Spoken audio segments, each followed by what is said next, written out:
Hi every one. இன்னைக்கு இந்த வீடியோவில் ஹியர்க்கும் லிசனுக்கும் என்ன டிஃப்ரென்ஸ் அப்படின்னு சொல்லி கற்றுக்கலாம். இப்போது நம்ம பொதுவாகவே ஹியர் அப்படின்னாலும் சரி, லிசன் அப்படின்னாலும் சரி, தமிழ் அர்த்தம் என்னன்னு பார்த்தோம் அப்படின்னா கேட்கறதுன்னு தான் வரும். ஸோ ரெண்டுக்குமே கேட்கறதுங்கிற அர்த்தம் தான் வரும். ஆனால் நம்ம அதை சென்டென்ஸில் யூஸ் பண்ணும்போது அதில் மைனர் வேரியேஷன் இருக்குது. ஸோ அந்த டிஃப்ரென்ஸ் என்ன அப்படின்றத இந்த வீடியோவில் நம்ம பார்க்க போகிறோம். ஸோ இப்போது ஹியர் அப்படின்னா நம்மளோட எஃபர்ட் இல்லாமல் சில விஷயங்கள் நம்ம காதில் கேட்கறது.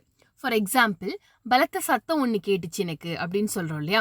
அந்த மாதிரி இடத்துல எல்லாம் நம்ம அங்கே எந்த எஃபர்ட்டும் போடுறது இல்லை. அது இயல்பாக நம்ம காதுக்கு வந்து கேட்குது இல்லையா?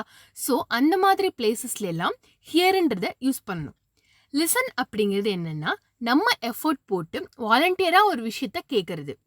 இப்போது ஸ்டூடெண்ட்ஸ்லாம் கிளாஸில் வந்து கவனிப்பாங்க இல்லையா? ஸோ அந்த இடத்துல வந்து லிசன் தான் யூஸ் பண்ணணும்.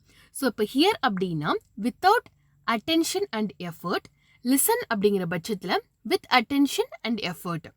For hearing concentration not required, listen அப்படின்னா கான்சன்ட்ரேஷன் ரெக்வயர்ட் அப்படின்னு சொல்லலாம். ஓகே, இப்போ கொஞ்சம் எக்ஸாம்பிள்ஸ் பார்க்கலாம். So can you blank the sound. So sound வந்து நமக்கு இயல்பாகவே தான் கேட்கும். ஸோ இந்த ஹெவியான சவுண்ட் வந்து நமக்கு இயல்பாக தான் கேட்கும் இல்லையா? ஸோ அப்போ இந்த இடத்துல ஹியர் யூஸ் பண்ணணும். இப்போ லிசனுக்குன்னு பார்த்தீங்க அப்படின்னா the children listen to the teacher carefully அப்படின்னு சொல்லி தான் சொல்லணும்.